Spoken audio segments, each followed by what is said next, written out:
વર્ષ 2019 પછી આજે થાળીનો અવાજ સાંભળવા મળ્યો। વડોદરા મહાનગરપાલિકાના સમાવેશ વિસ્તારમાં આવેલ કરોડિયા ગામની હાલત ખૂબ જ ગંભીર થતાં ગામના લોકો દ્વારા થાળી વગાડી તંત્રને જગાડવાનો પ્રયાસ કરવામાં આવ્યો છે। વડોદરા મહાનગરપાલિકા દ્વારા 7 ગામોનો સમાવેશ પાલિકામાં કરવામાં આવ્યો હતો, જેમાં કરોડિયા ગામનો પણ સમાવેશ કરવામાં આવ્યો હતો, પરંતુ પાલિકામાં સમાવેશ કર્યા છતાં આ ગામનો કોઈ પણ પ્રકારનો વિકાસ થયો જ નથી અને આ ગામમાં છેલ્લા ઘણા વર્ષોથી રોડ રસ્તાઓ પર પડેલા ખાડા સોસાયટીના નાગરિકોને હાલાકી ભોગવવી પડી રહી છે અને આજે ગામના લોકો દ્વારા થાળી વગાડી સૂત્રોચ્ચાર કરવામાં આવ્યા હતા। રોડ નહીં તો વોટ નહીં, સાથે આ લોકોના મતથી આપેલ અધિકારીઓની ખુરશી પણ પાછી ખેંચી લેવાની પણ ચીમકી ઉચ્ચારવામાં આવી હતી અને આ ગામમાં જો કોઈ મેડિકલની જરૂરિયાત ઊભી થાય અને 108 એમ્બ્યુલન્સને ફોન કરીએ તો પણ એમ્બ્યુલન્સ આ ગામમાં આવતી નથી।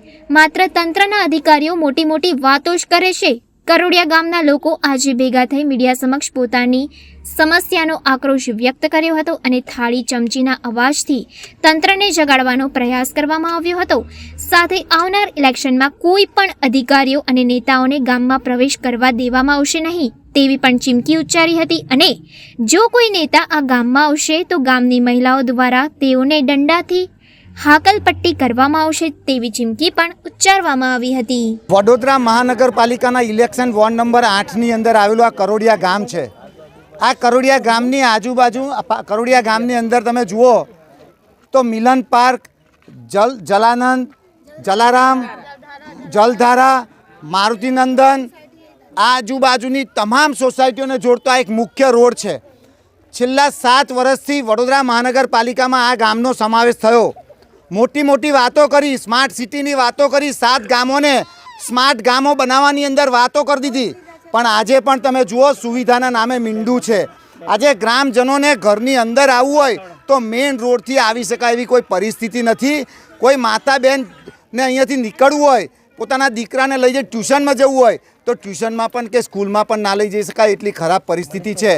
કોઈ મહિલાને જો ડિલિવરી થઈ હોય અને એવા સંજોગોની અંદર જો કોઈ ઇમરજન્સીની અંદર કોઈ એમ્બ્યુલન્સ લાવવાની હોય તો પણ આવી શકે એવી પરિસ્થિતિ નથી। ત્યારે અમે આ ગામજનો વતી અહીંના ચૂંટાયેલા પ્રતિનિધિઓને વિનંતી કરીએ છીએ કે વહેલામાં વહેલી તકે આ રોડ બનવો જોઈએ।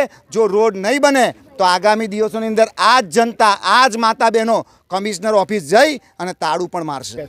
આજે તમે જુઓ કે આ માતા બહેનોએ છેલ્લા ઘણા સમયથી 7 વર્ષથી વડોદરા મહાનગરપાલિકામાં આવી વડોદરા મહાનગરપાલિકાના વેરા ભરે છે। એક બાજુ તમે વેરો ના ભરો તો ઢોલ નગારા વગાડો છો લોકોના ઘરે જઈ, એટલે આજે અમે થાળી વેલણ વગાડી આ ચૂંટાયેલા પ્રતિનિધિઓને અને વહીવટી પાંખને જાણ કરી છે કે વહેલામાં વહેલી તકે અહીંયા રોડ બનાવો। જો રોડ નહીં બનાવે તો આ જનતા એ તમને જે ખુરશી આપી છે। हाँ सर, मुझे यहाँ 18 साल हो गए आए हुए, पर अभी तक करोडिया की परिस्थिति गंभीर की गंभीर ही है। रोड पूरे खराब है, जगह जगह के रोड खराब है। जहाँ देखो वहाँ पानी पानी भरा रहता है, रिक्शे वाले आते नहीं है। रिक्शे वाले बोलते हैं कि करोडिया का नाम लेके डरते हैं। कोई प्रेगनेंसी की भी तकलीफ हो तो वो भी आ नहीं पाते हैं, ले नहीं जा सकते हैं। तो हमें रोड चाहिए, हमारा रोड दुरुस्त कर दो तो हमें बहुत मेहरबानी होगी। और हम सब करोडिया की भी यही एक सबकी एक है कि हमें रोड चाहिए। જલારામ સોસાયટીમાં છું। રોડની તકલીફ બધાને જ છે, બસ પૂરવાનું હવે ખાડા કરીને જતું રહેવાનું, પૂરવા માટે કોઈ આવતું છે નહીં। ફોન કરીએ આપણે તો કહેવાનું બસ પૂરી જઈશું, પણ કોઈ આજ સુધી દેખાતું નથી। તો અમારે જવું કેવી રીતે? ગાડી હું ચલાવું છું એટલે મને બી તકલીફ પડે છે ત્યાં જવાની। કોઈ એટલે કોઈ ખાલી જોવા આવવાનું, પણ આવીએ છીએ કોઈ આવતું છે નથી અહીંયા। તો તકલીફ અમને રોડની છે। છોકરાઓ સ્કૂલે જાય કેવી રીતે? વેનવાળા ભાઈ બી નથી આવતા અહીંયા, તો અમારે જવું કઈ રીતે? પછી કરોડિયામાં સુધારો કોઈ સુધારો આવતું છે નહીં। જ્યારે વોટ લેવા આવવાનું થાય તો હાથ જોડીને બધાના ઘરે આવશે કે અમને વોટ આલો તો તમારું કામ થશે। શું કામ કર્યું? કંઈ કામ કરતા નહીં કોઈ, બસ ખાલી વોટ લેવા આવો। બાકી પંચાયતથી જ શરૂઆત થાય છે।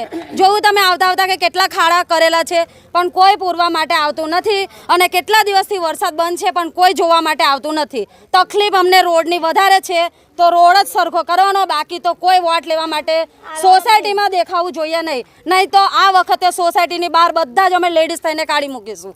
બસ આટલી જ વિનંતી છે મારી કે રોડ સરખો કરાવો।